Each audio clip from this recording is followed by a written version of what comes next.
grant us the courage to confront the political, social, and economic challenges currently affecting all of us.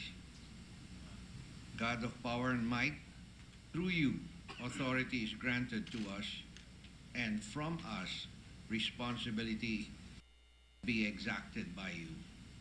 May our decisions always merit your approval and grace. All this we ask through Christ our Lord. The Secretary will call the roll. Roll call of members. The Honorable Senators Angara, Aquino, Binay, Cayetano Alan Peter Compañero S, Cayetano Pea S, Defensor Santiago Ejercito, Enrile, Escudero Estrada, Gingona, Hunasan, Lapid, Legarda, Marcos, Usmeña, Pimentel, Po, Recto, Revilla, Soto, Trillanes, Villar, Senate President Trilon. 16 senators are present. The chair declares the presence of a quorum. The Majority Leader. Good afternoon, Mr. President. Mr. President, I move that we dispense with the reading of the Journal of the 82nd Session, June 10, 2014, but I will propose an amendment before, a correction before I move for the approval, Mr. Please President. proceed. Mr. President, Senator Angara brought to my attention that the journal reflected after the roll call, but during the roll call, he was at the back and he raised his hands, but being mild-mannered, he did not shout present, and he was in fact in the hall already, so the journal should reflect that he was here during the roll call, Mr. President. The Secretary is directed to reflect the presence of Senator Angara. Thank you, Mr. President. Mr. President, if there are no other corrections or amendments, I move that we consider the Journal of the 82nd Session, June 10, 2014 as approved. Any objection? Hearing none. The reading of the journal as corrected is dispensed with. Journal number for session number 82, Tuesday, June 10, 2014, and the same is hereby approved. Mr. President, we are in receipt of the Conference Committee report on disagreeing provisions of Senate Bill number 2046 and House Bill number 4595 on Go Negosyo. Copies of the report have been distributed to the senators. Mr. President, with the consent of the Senate, I move that we consider a aforesaid Conference Committee report. The consideration of the Conference Committee report is in order. Mr. President, I move that we recognize the sponsor, Senator Bam Aquino, to present the bicameral committee report. Senator Aquino is recognized. Thank you, Mr. President. For the information of the body, the House has approved and ratified the Conference Committee report on the disagreeing provisions of Senate Bill number 2046, entitled An Act Promoting Job Generation and Inclusive Growth by Providing Additional Incentives and Benefits to Micro, Small, and Medium Enterprises, and House Bill number 4595, entitled An Act Promoting the Development of Micro, Small, and Medium Enterprises. Mr. President, I have the honor to submit a copy of the Conference Committee report with a joint explanation on the disagreeing provisions of Senate Bill number 2046 and House Bill number 4595 as my sponsorship speech, and consider it read in toto into the records. Mr. Majority Leader. Mr. President, I move that we adopt. Mr. President, may we recognize first Senator Recto. Senator Recto is recognized. The make it of record that every member of the chamber was provided a copy of the joint explanation of the Bicameral Conference Committee on the disagreeing provision of Senate Bill 2046 and House Bill 4595. The chair now recognizes Senator Recto. Thank you, Mr. President. Mr. President, would the gentleman yield to a few questions with regard to the Bicameral Conference Committee report? Yes, of course, Mr. President. Thank you, Mr. Senate President. Thank you to the distinguished sponsor as well. Mr. President, may I know from the gentleman, out of the 20 sections of the Senate version, how many were adopted in the Bicameral Conference Committee report? And how many were deleted? Second, Mr. President.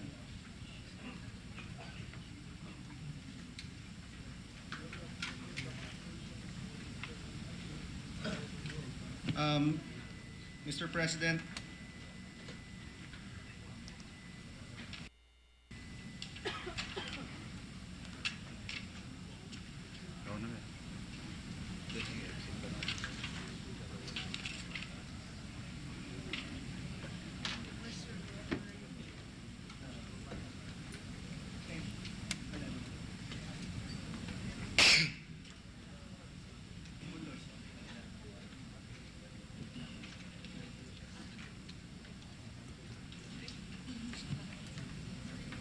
Mr. President, we use the House version as the draft, no? But specifically, Section 13 of the Senate version was deleted.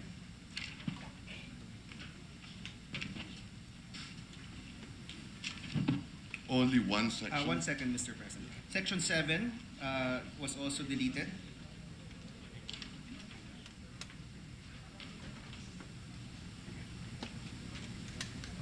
Section 9 was deleted as well, Mr. President.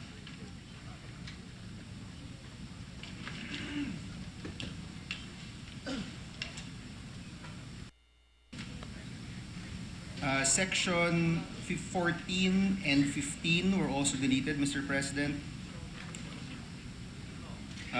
Those were the sections deleted, Mr. President. I can actually explain, Mr. President, the deletions of these sections if you wish. Yes, I will discuss them one by one, Mr. President. Yes, Mr. President.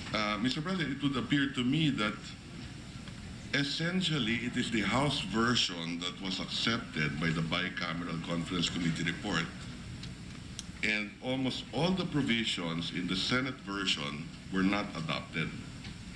Now, the most important provisions in this committee report are actually found in the Senate version, Mr. President. So I'd like to find out what were the reasons, for example, Mr. President, Section 3 of the Senate version defined what micro, small, and medium enterprises are, not only defined them, codified existing laws, and improved the thresholds, more people would be eligible to qualify for benefits and incentives under existing law. Yes, Mr. President. Mr. President, yes. First of all, Mr. President, I would like to clarify that I think the pertinent and important provisions of the bill are still kept, no, as many of these provisions are definitely important, no. But specifically on those important provisions that you had mentioned, Mr. President, there was a lack of consensus in terms of the of changing the definition of micro, small, and medium enterprises. You had, of course, proposed an amendment, Mr. President, but our... Mr. President, let me correct this. I did propose amendments during the period of individual amendments in the chamber, which was accepted by the sponsor and unanimously approved by the Senate. So this is not a recto amendment. Yes, Mr. President. This is an individual amendment voted by all the members unanimously by the Senate, Mr. President. Yes, Several Mr. President. sections, but we're still talking only about Section 3 here. Yes. Yes.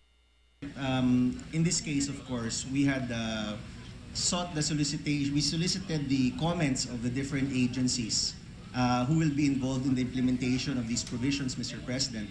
And for that particular section, the suggestion of DTI in terms of amending the current definitions of MSME was actually extremely different, no, from what the Senate version had. Let me repeat, Mr. President. First, it is codifying under one law the definition of what micro, small, and medium-scale enterprises are. The second, so I don't think that there is anything wrong with codifying. Mr. President, it's already in the law. We did not amend Correct.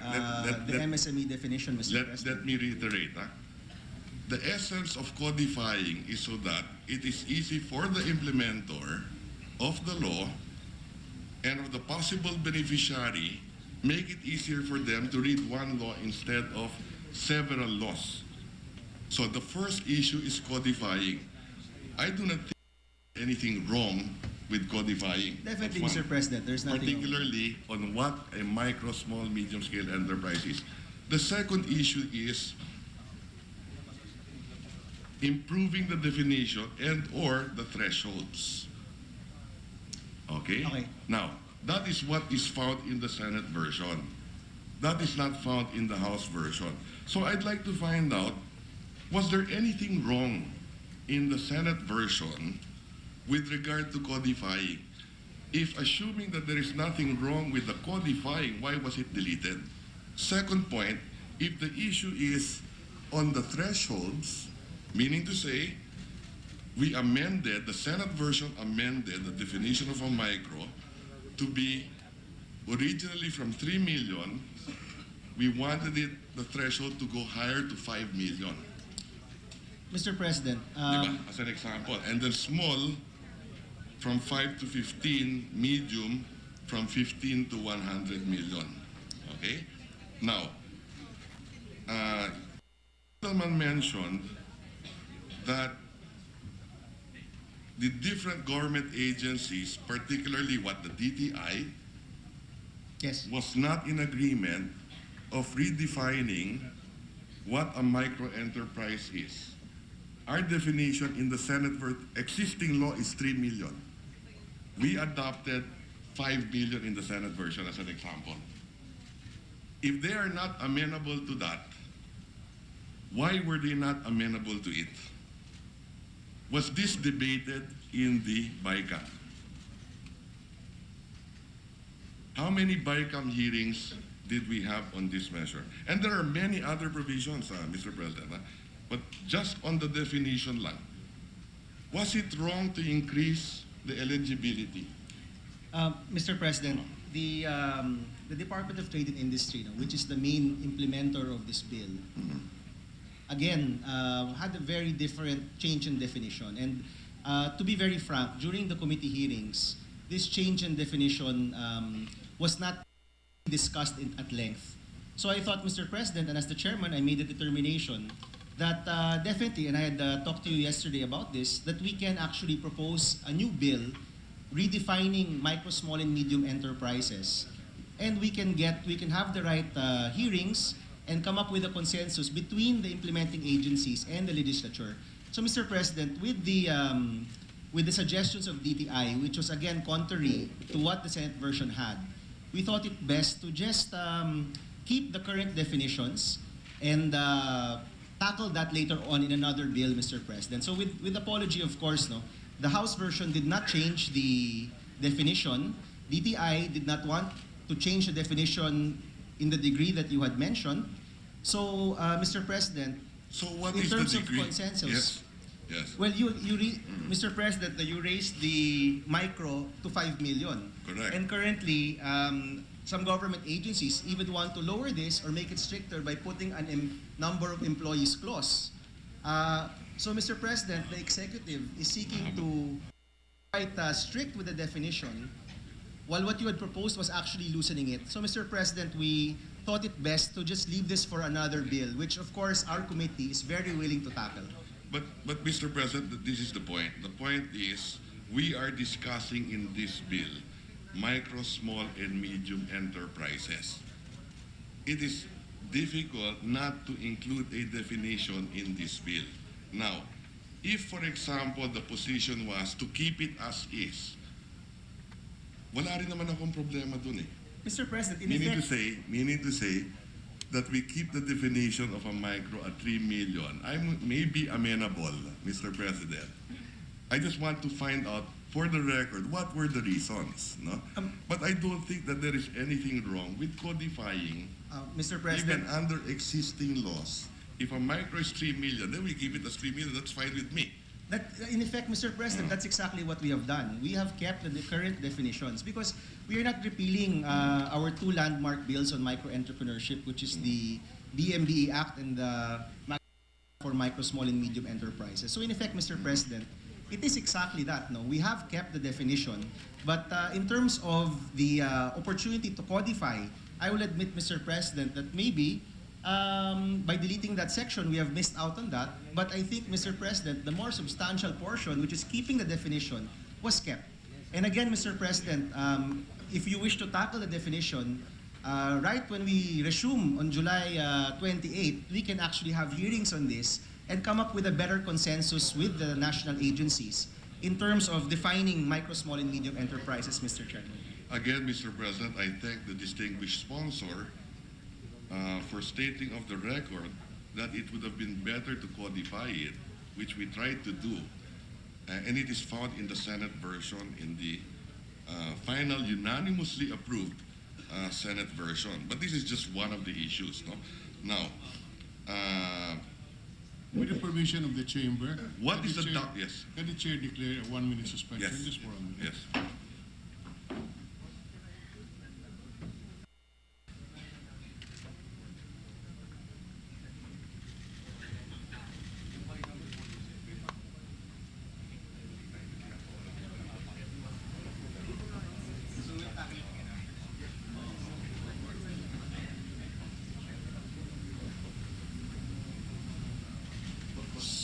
Session is resumed. Mr. President, with the permission of the sponsor, Senator Aquino, and our Senate President Pro Tem, I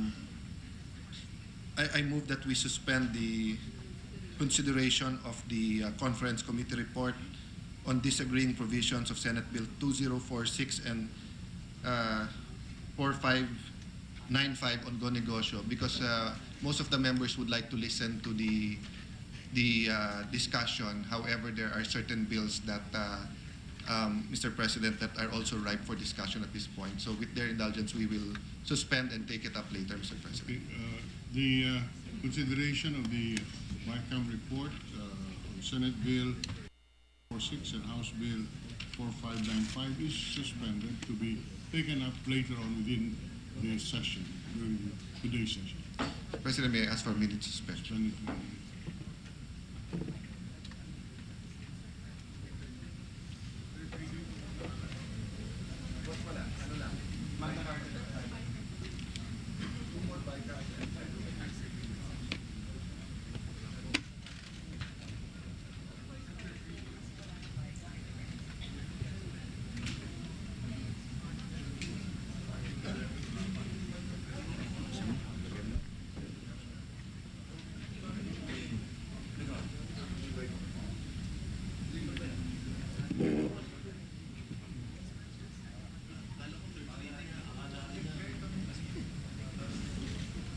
Suspended to session is resumed. Mr. President, with the commitment that he's not going to offer us a song today, but will deliver a speech that we'll all be interested in, may we recognize Senator Jinggoy Estrada.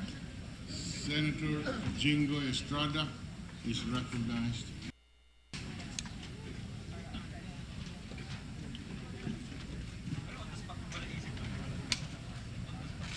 May I ask for a minute suspension for the installation of the Suspension for 1 minute.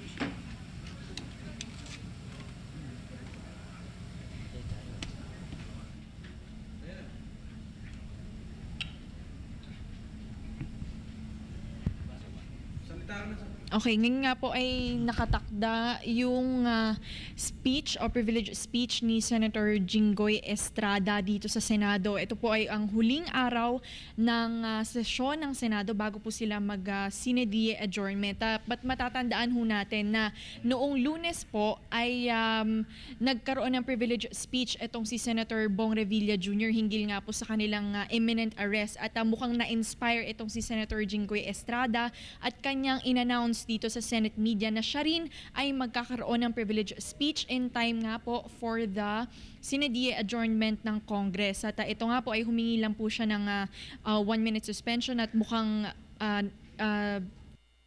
yung floor sa kanila. Pakinggan na lang ho natin si Senator Jinggoy Estrada sa kanyang privilege speech. Ginoong Pangulo, mga kasamahan ko dito sa Senado, mga masong Pilipino na napakalapit po sa aming puso, mga kababayan, magandang hapon. Ako po ay muling tumatayo sa inyong harapan bilang isang lingkod bayan at isang mamamayan na meron pong pinaglalaban. Ginoong Pangulo, hindi lingid sa inyong kalaman na halos buong buhay ko ay inialay at hinandog ko sa paglilingkod sa ating bayan.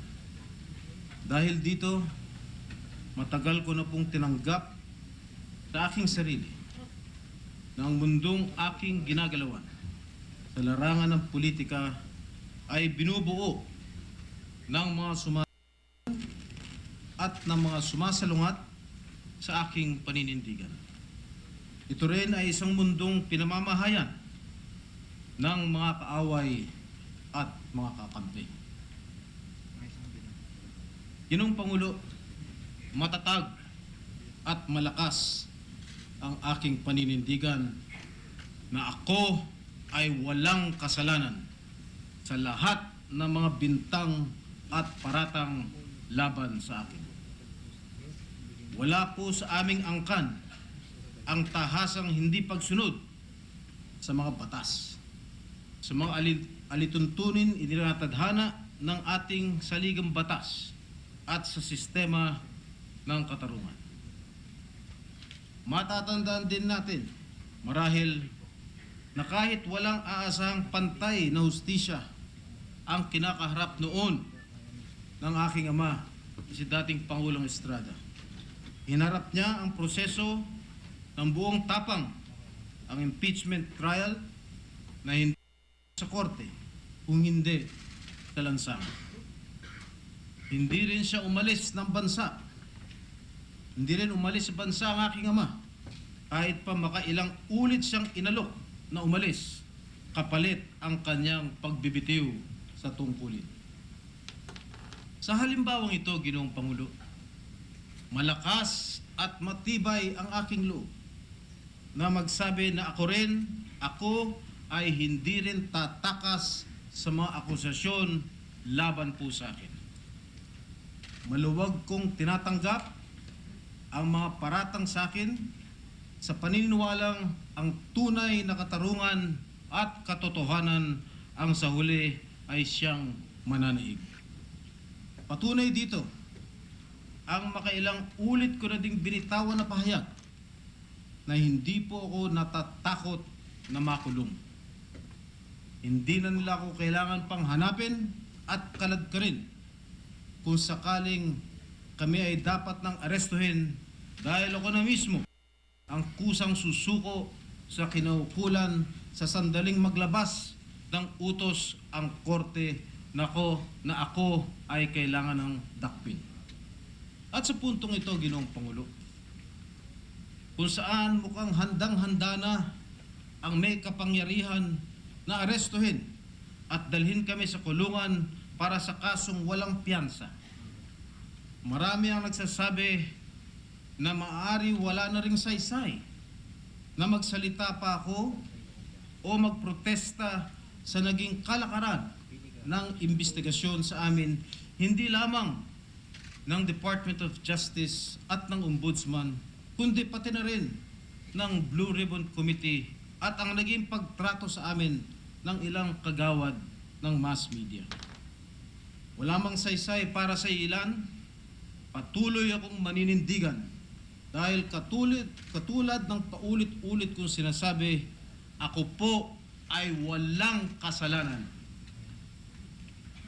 Nung una pa man ako nagsalita dito sa Senado patungkol sa usapin ng PDAF, mariin ko nang inihayag ang tila pagkakaroon ng selektibong pag-akusa laban sa akin at sa aking mga kasamahan.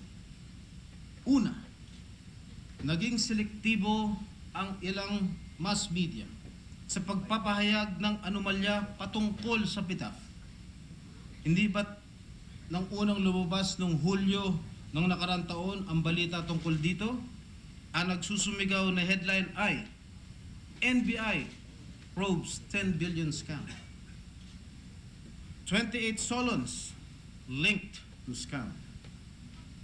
Ngunit ang walang patumanggang binandera na mga larawan ay ang kay Enrile, Revilla at Estrada lamang. Mabilis at madaling napukaw ang atensyon ng publiko sa usapin ng anomalya sa PDAF.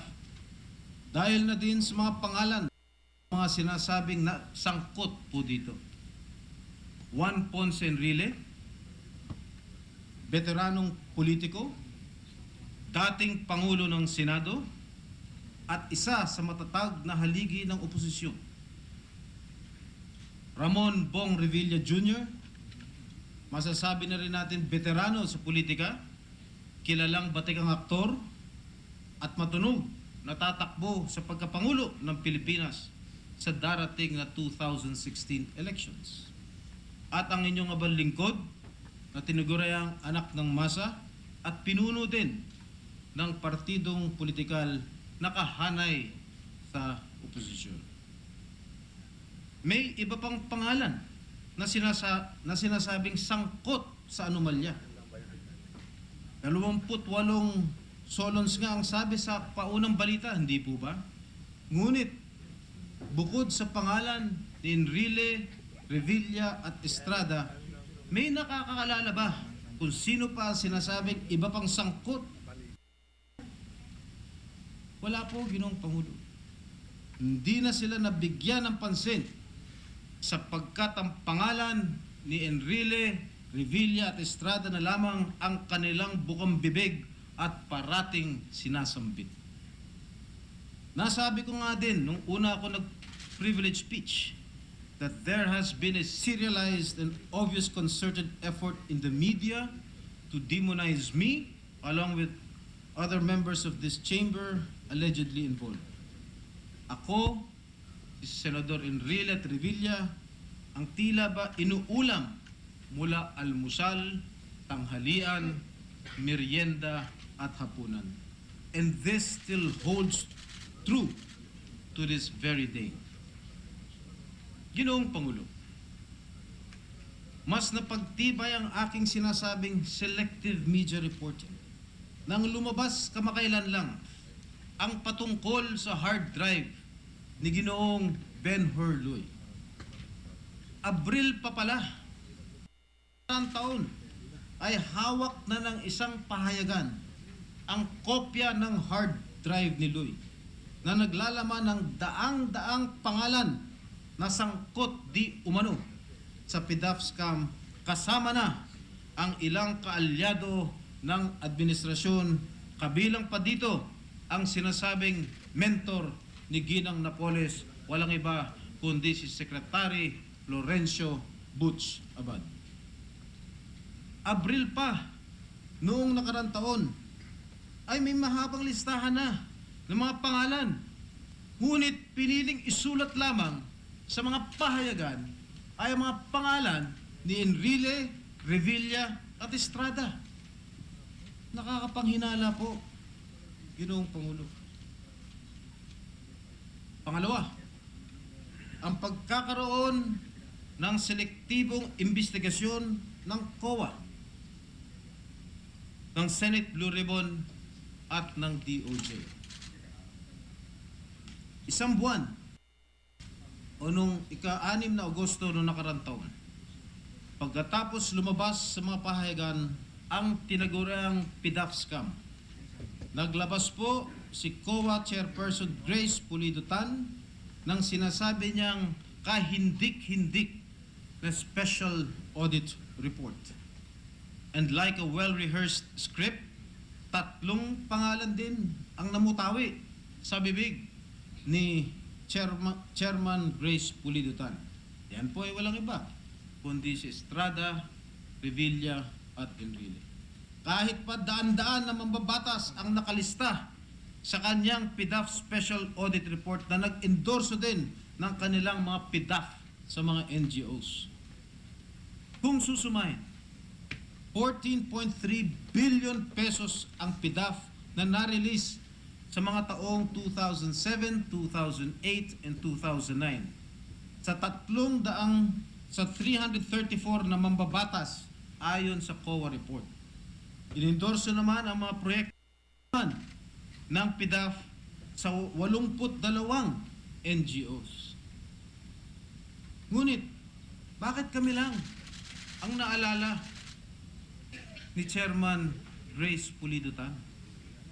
Bakit siya mahilig kumain ng hamburger na si Congressman Boyet Gonzales ay hindi man lang niya naalala kahit pa na nakipag-meeting siya kay Chairman Grace Pulido Tan bago niya nilabas ang audit report.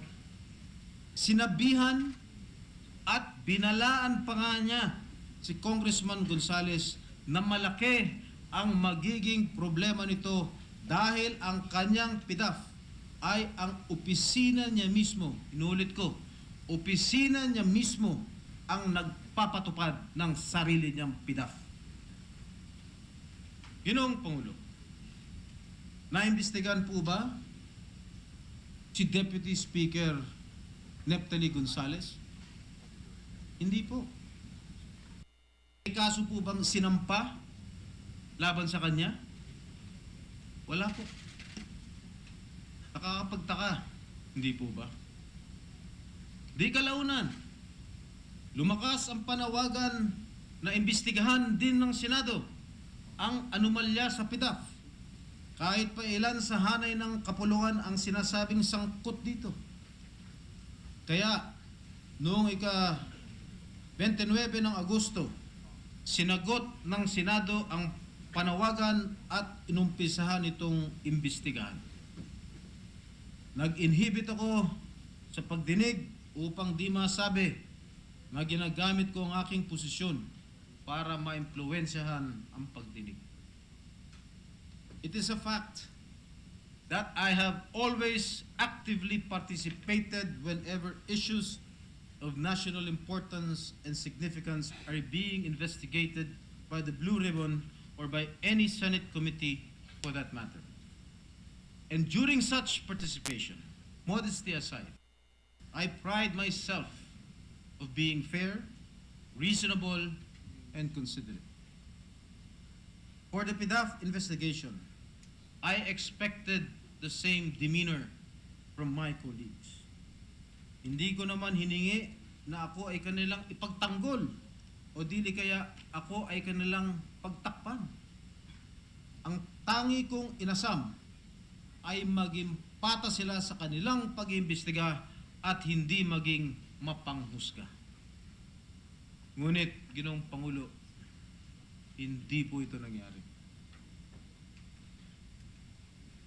Imbes na tumulong sa pagsiwalat ng buong katotohanan, tumulong pa sila upang maging mas malalim ang hukay at malibing ng tuluyan ang katotohanan. At ang pinakamasakit, hindi sila naging patas. Naging selektibo ang imbestigasyon. Itinuon lang nila ang imbestigasyon kay Enrile, Revilla at Estrada, gayon napakaraming mambabatas ang sinasabing maaring sangkot.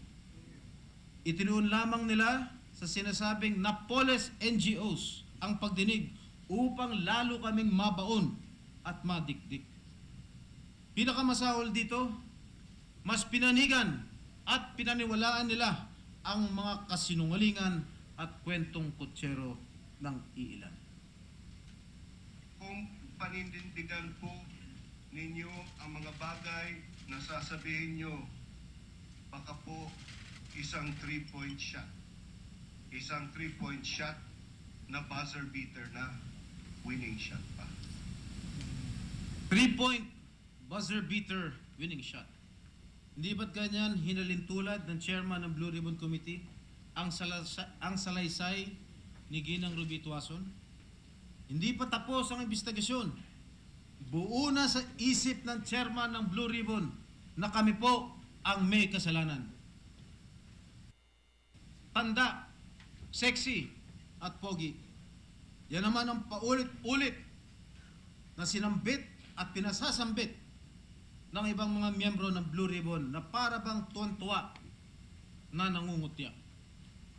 Patas po ba yan, Ginoong Pangulo? Mahal na kababayan? 2 buwan lamang ang lumipas. Simula nang lumabas sa pahayagan ang tinaguriang PDAF scam. Nagsampa na ng kaso sa Ombudsman ang DOJ at NBI. Track daw ang ebidensya, sabi ni Secretary de Lima. Kaya naman, si Juan de la Cruz ay madaling napaniwala na guilty nga ang 3 sangkot na senador. Track nga naman, di ba?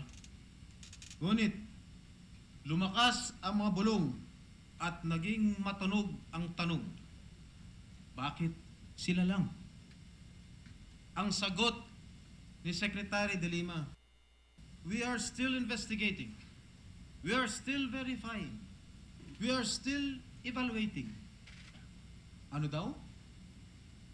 Si Enrile, Revilla at Estrada ay inimbestigan ng wala pang 2 buwan. Pero kapag kakampi o kaalyado, mabilisan kiniklear ang pangalan at hindi na kailangan ng investigasyon. Hindi pa doon nagtapos ang ginawa ni Secretary De Lima. Matatandaan na pagkatapos niya magsampa ng kaso laban sa amin, agaran niyang hiniling sa Department of Foreign Affairs na ikansela ang aming mga pasaporte. Ito ay lantarang paglabag sa aming mga karapatang pantao na nakasaad sa ating saligang batas. Karapatan na nagsasabi na kami ay malayang makakaalis o makakagalaw kung aming sapagkat wala pa namang korte o huwes na nagsasabi na ito ay hindi na maaari pang gawin. At karapatan na nagsasabi na wag muna kaming husgahan dahil hindi pa naman napapatunayan ang sala na sa amin ay binibintang. Makatarungan po ba yan, Ginoong Pangulo? At ang pangatlong pagkakataong nagkaroon ng selektibong prosekusyon laban sa amin ay ang lantarang paglabag ng Ombudsman sa aming sagradong karapatan na dumaan at harapin ang kaso laban sa amin sa ilalim ng tama at angkop na proseso o tinatawag na due process. Hindi na po ako nag-asam na makakuha pa ng hustisya kay Secretary De Lima. Ngunit umasa ako na magiging patas ang Ombudsman. Sinabi ko nga sa akin sarili na doon may laban pa ako. Ang maunang pahayag ni Ombudsman Conchita Morales Carpio Morales patungkol sa kaso ay nagbigay ng munting pag-asa sa akin. Sinabi niyang masusi nilang titingnan ang mga ebidensya laban sa amin. Nagbigay pa nga siya ng 1 taon para aralin ang mga ito considering the voluminous roomful of evidence. Track nga, sabi ni Secretary De Lima. Ngunit, ang kakaunting ningas ng pag-asa na aking nadama ay mabilisang nawala dahil na din sa mga gawi at mga pahayag ni Ombudsman na nagpakita ng pagkiling laban sa amin. Nang bumalik si Ginang Ruby Tuason sa Pilipinas upang tumistigo laban sa amin, agaran siyang dinala sa tanggapan ng Ombudsman upang ang kanyang mga salaysay na tinawag ni Secretary De Lima na slam dunk evidence. Ayan po ang larawan at kitang-kita naman ang kagalakan ng ating Ombudsman. At marahil dahil sa kanyang nadamang galak nang makita niya ang abogado ni Ginang Tuason na si Attorney Dennis Manalo, nasambit ni Ombudsman ang mga katagang ito. And I quote, "Now, we are on the same side." Close quote. After she pointed out that Attorney Manalos being one of the defense lawyer in the impeachment trial. Magkakampi na sila agad-agad? Hindi ba dapat walang kinikilingan ang Ombudsman? This seemingly innocent statement is very much contrary to the Ombudsman's avowed observance of impartiality and fair play. Nanghinga naman si Ombudsman ng pahayag kung anong advice ang maaari niyang ibigay sa mga sangkot sa kaso ng PDAF. Ganito po ang kanyang sinabi. Whoever are those involved in the PDAF controversy, they should start coming up with their defense. Because we will surely file a case if we find that probable cause exists. They should start coming out with their defense. Now, they should engage good lawyers if they want to be safe, to have a safe and sound suit. For the sake of those listening, ulitin ko po ang sinabi ni Ombudswoman Conchita Carpio Morales. And I quote, "Whoever are those involved in the PDAF controversy, they should start coming up with their defense because we will surely file a case if we find that probable cause exists. They should start coming up with their defense now. They should engage good lawyers if they want to be safe, to have a safe sleep. Pangulo, Mr. President, how can this strongly worded advice inspire belief that the Ombudsman could be impartial in the conduct of its investigation? Mr. President, your guess is as good as mine. At bago pa man niyang maaral at maresolba ang aming motion for reconsideration, ganito na ang naging matapang at mayabang na pahayag ni Ombudsman nang siya ay nasa abroad at tanungin kung may sapat na ebidensya para kami po ay makonvict. Ganito naman po ang kanyang sinabi.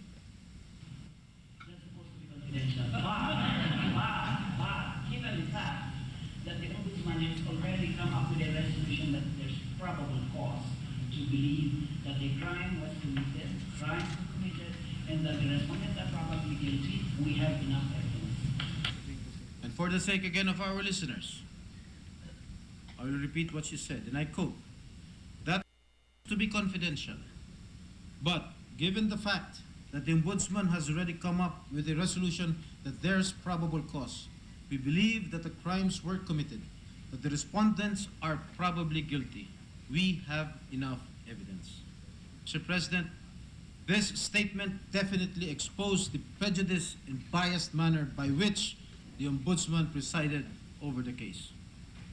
At ngayon, gusto naman ni Ombudsman na magtalaga ang Korte Suprema ng 2 special division sa Sandigan Bayan para di umano'y tumutok sa kasong aming kinakaharap. I believe that what is being bruited about as the rationale for this request is speedy trial. A very, very lame excuse for such an obvious attempt to handpick the men and women who are disposed to convict us. I am very sure that what the Ombudsman really want is not for a speedy trial, for a speedy convicting court. Matapos hubugin at paniwalain ang mga mamayan na kami ay may sala, wala nang nagulat pa nang halos sabay na maglabas ng report at resolusyon ang Blue Ribbon at ang tanggapan ng Ombudsman. Ako ay napailing na lamang sa tiniguraang well-orchestrated April Fool's Day extravaganza. The Blue Ribbon Committee Chairman released its draft, partial and unsigned PDAF investigation report noon of April 1. Kahit hindi pa nababasa ng ibang miyembro ng Blue Ribbon Committee ang nakasaad sa nasabing report. Inilabas ito ni Senator Gingona sa media. Ilang minuto lamang, 18 minutes to be exact, ang lumipas. Sinundan naman ito ng presscon ng Ombudsman upang ilabas ang resolusyon na nagsasabing may probable cause to indict Senators Enrile, Revilla, and Estrada for plunder. Ginoong Pangulo, wala na sana ako reklamo sa mabilis na pagresolba ng Ombudsman sa aming kaso. Ngunit nang mabasa ko ang resolusyon, lumalabas na may mga ebidensyang ginamit laban sa akin na hindi po ako binigyan ng pagkakataon na kumprontahin o di man lang sagutin. Ito po ay isang malinaw na paglabag sa aking sagradong karapatan na dumaan at harapin ang kaso sa ilalim ng tama at angkop na proseso. My constitutional right to due process has been blatantly trampled upon by the Ombudsman, no less. While the Ombudsman undoubtedly has the plenary and unqualified authority to investigate and prosecute, this power is not unbridled. Thus, it should not be used to violate one's constitutional right to due process. Iniimbestigahan pa lamang ng Ombudsman ang kaso laban sa akin.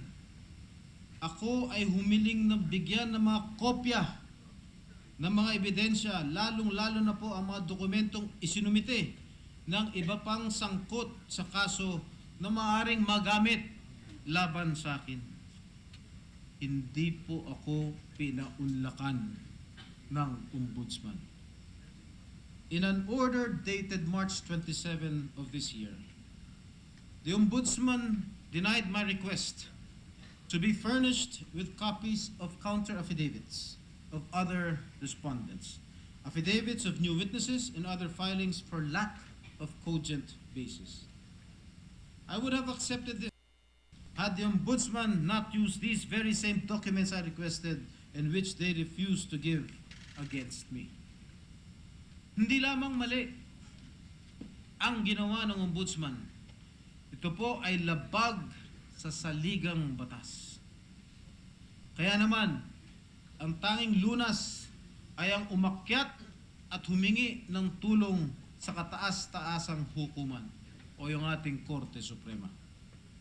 Mukhang natauhan po si Ombudsman Morales sa aking naging hakbang dahil kinabukasan din, pagkatapos ko maghain ng petisyon sa Korte Suprema, nag-atubiling magbigay si Ombudsman ng mga hiniling kong ebidensya na ginamit niya laban sa akin.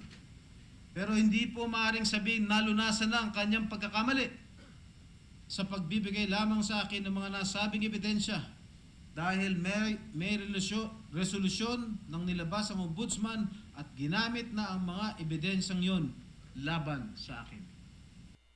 Nasa Korte Suprema na ang isyong ito at malaki po ang aking pag-asa na ako ang kakatigan dito. Tulad ng inaasahan, at ilang araw lamang matapos ang mga pahayag ni Ombudsman sa New York na malakas ang ebidensya laban sa amin, ibinasura ng Ombudsman ang aming mga musyon at nagsampa na ng information for plunder sa Sandigan Bayan.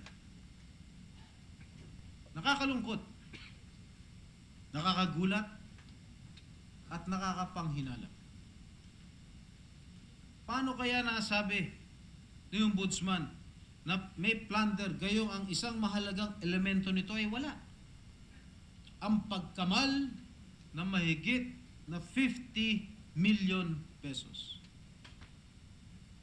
Wala po akong ninakaw na 50 million o ni isang kusing sa kaba ng ating bayan.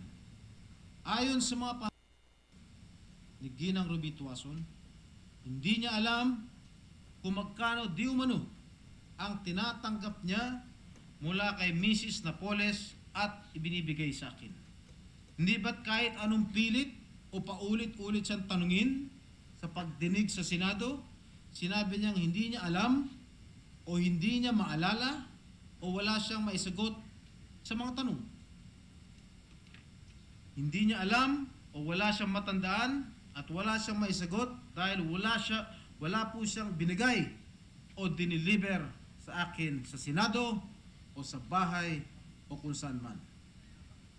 Ang ledger naman ni Luy, kung saan nakatala, di umano, ang mga komisyon na akin natanggap mula kay Ginang Tuason, kung ito po ay susumahin ay hindi po aabot ng 50 million pesos.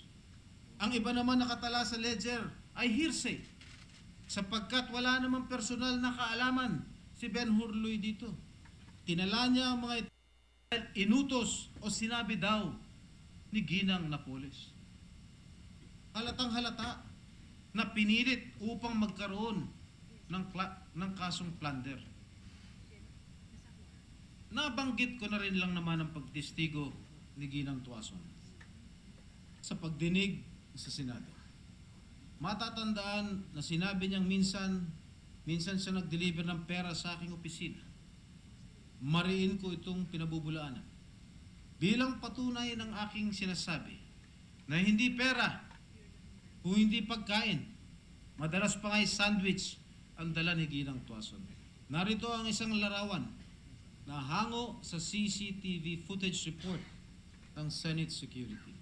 At sa dalawang report na sinubete ng Senate Security patungkol dito, wala ni isang pagkakataon na nakita si Ginang Tuason na may dalang duffel bag katulad ng kanyang pinagsasabi.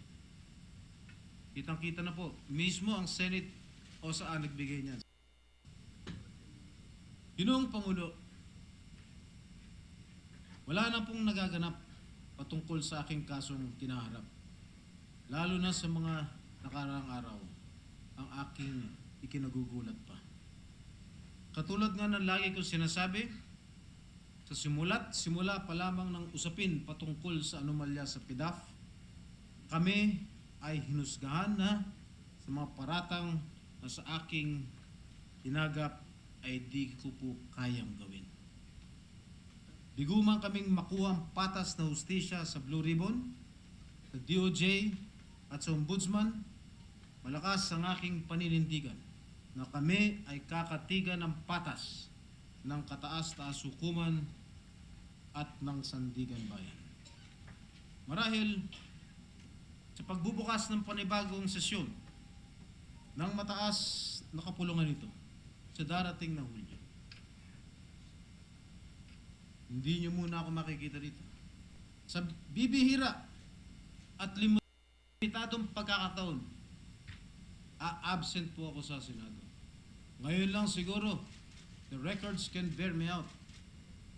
Kahit kailan, simula nung naging senador ako noong 2004 hanggang ngayon, kahit may sakit po ako, pumapasok po ako rito sa Senado. Wala po akong absent. Kung sakasakali man lang ako ay ikulong, dun lang magre-reflect na hindi po ako makakapasok sa Senado. Sa aking pamilya, pauna, sa aking mga magulang, lalong-lalo na po sa aking ama at ina, dating Pangulong Erap, dating Senadora Loy, sa panahong ito na hindi na kayo bumapatak, naghahabol na akong makasama kayo. Ngunit gustuin ko mang gugulin ang aking panahon para naman hindi ko pagsisihan at hinangayangan sa huli ang mga dapat ginagawa ko habang kasama ko. Panandalian ko pong hindi matutupad to, pero babawi ako. Dad, Ami, huwag kayong mag-alala. Kayang-kaya ko to. Sa aking mga kapatid, na si Jackie at si Jude, salamat sa walang patlang na suporta, tiwala at sa inyong hindi pag-iwan sa akin sa gitna ng laban. Sa akin may bahay na si Presi. Patawad sa mga pasakit na iyong dinaranas dahil sa mga pagsubok na ating patuloy na kinakaharap. Naway manatili kang matatag, lalong-lalo na para sa ating mga anak. At sa nalalapit natin paggunita ng ika-25 wedding anniversary natin, nais ko sana kitang iharap muli sa dambana. Ngunit dahil hindi umaayon ang pagkakataon, gagawin ko pa din na ikaw ay pakasalan kahit ako ay nasa ng piitan. Sa aking 4 na anak, na si Janela, Jolo, Julian at Jill, lagi ninyong tatandaan ang mga pangaral ko sa inyo. Magkaroon kayo ng takot sa Diyos, manatiling magalang at mapagpakumbaba, at huwag kayong mahiya pagkus ipagmalaki na kayo ay isang Estrada. Yun ang Pangulo. Minsan nang nangyari sa akin ito. Pero napatunayan ko na wala po akong kasalanan. At sa pagkakataong ito, ay papatunayan kong muli na walang basihan ang mga bintang na ipinaako nila sa akin. Magtagumpay man silang maipakulong ako, masunod man ang kanilang gusto na mawala ako sa kanilang dinaraanan, pero ang aking prinsipyo at paninindigan kailanman ay hindi nila makukuha sa akin. Hindi pa tapos ang laban. Nagsisimula pa lamang. Hindi ko po pababayang wasakin ng mga mapanghusgang binabato sa akin ngayon ang malaking respeto at tiwala na ipinagkaloob nyo sa akin ng maraming ulit na. Patutunayan ko po sa inyo na hindi po ako nagkulang at lalong hindi nagmalabis sa posisyon na kayo mismo ang pumili para sa akin. Sa mga taong hindi masaya sa pagtupad ko sa aking tungkulin bilang isang mambabatas, hindi kayo ang magiging dahilan ng aking pagsuko. Tutuparin ko pa rin ang aking pangako sa ating mga kababayan na sila ang palaging una sa aking paglilingkod, may rehas mang nakaharang o wala. Milyong-milyong Pilipino ang nagbigay sa akin ng tiwala. Ako po ay nasa Senado. Hindi po ako pinili at niluklok lamang ng iilan. Ang malaking bilang ng aking mga kababayan ang patuloy kong magiging inspirasyon sa pakikipaglaban hanggang sa dumating ang panahon na malinis kong muli ang aking pangalan na pinutikan ng mga taong mas unang dapat manalamin upang makita ang mga dungis sa kanilang mga mukha. Bilang panghuli, Ginoong Pangulo, nais ko pong ipakadiin sa inyo, sa aking mga kababayan, lalong-lalo na po sa aking mga mahal na masang Pilipino. Hindi po ako magnanakaw. Alam ko kung ano ang nararapat para sa akin at kung ano ang halagang dapat pakinabangan ng ating mga kababayan. Pansamantala kong babakantihin ang aking upuan nang nakataas ang aking noo. Buo ang loob at buo ang integridad, prinsipyo at pangalan dahil wala akong salaping pinakailaman sa kaban ng ating mahal na bayan. Lalaban ako sa legal na proseso. Hindi ko po ito uupuan lang. Yayakapin ko ang hustisya, hindi lamang para sa aking pamilya, ngunit ang higit sa lahat, para sa ating mga kababayang masang Pilipino na umaasa at naniniwala pa din na ang bansang ito ay mapapagkatiwalaan at may pagmamalaki. Marami pong salamat sa inyong pakinig at pagpapaunlak. Marami pong salamat. Thank you very much, Senator Jinggoy Estrada. Majority Leader. Thank you, Mr. President. Mr. President, I refer the speech of the Honorable Senator Jinggoy Estrada to the Committee on Rules. Inyo pong napanood ang privilege speech ni Senator Jinggoy Estrada. Ito po ay tungkol pa rin sa kanyang pagkakasangkot sa pork barrel scam. Ilan lamang sa mga punto na kanyang nabanggit kanina ay tanggap na raw niya ang kanyang kapalaran. Ito nga yung pagkakasali niya dun sa pork barrel scam. Aniya ay bahagi na raw ito ng politika at ngunit dahil muli din niyang nilinaw na matagal na rin nang sinasabi na wala siyang kasalanan at malinis ang kanyang konsensya.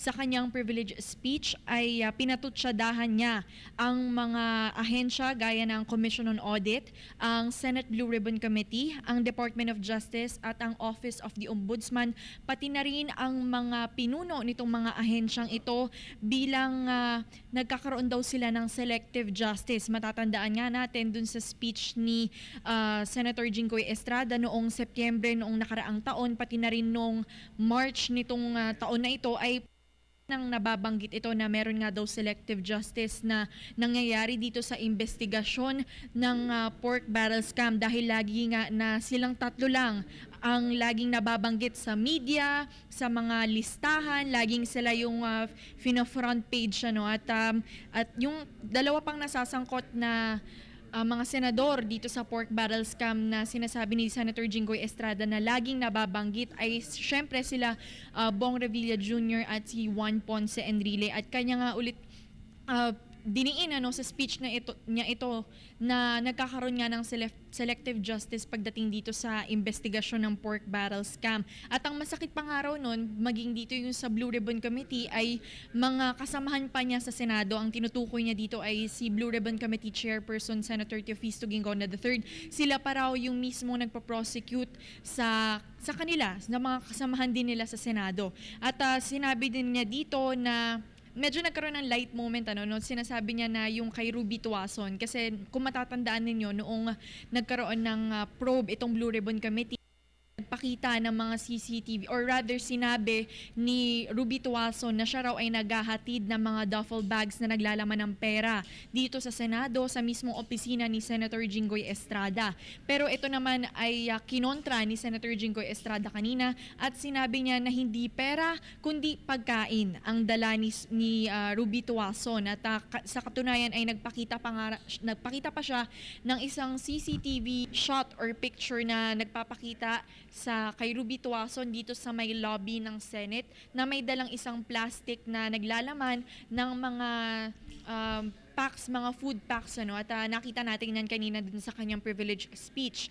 At sinabi din niya na hindi nga siya tatakbo at kung makapagpalabas na ang Sandigan Bayan ng arrest warrant ay handa rin siyang i-surrender ang kanyang sarili. Hindi na raw kailangan pa na arestuhin siya ng mga pulis o ng NBI. Siya na mismo ang pupunta raw sa kung saan mang detention facility ang itatalaga ng Sandigan Bayan para sa kanilang tatlo at hindi na raw siya magtatago at wala nang dapat hala pa ang DOJ at ang iba pang ahensya na humahabol sa kanila na hindi rin daw siya aalis ng bansa. At sinabi din niya sa kanyang closing or ang kanyang conclusion or dun sa kanyang closing statement na muli niyang nilinaw na hindi raw siya guilty at hindi nga daw siya magnanakaw. At sa katunayan, pinayuhan pa nga niya itong mga anak niya na magkaroon pa rin ng takot sa Diyos at huwag nilang ikahiya na sila ay Estrada. Onting kaalaman lang, kagaya nga ng akin nabanggit kanina na ito yung ikatlong privilege speech ni Senator Jinggoy Estrada.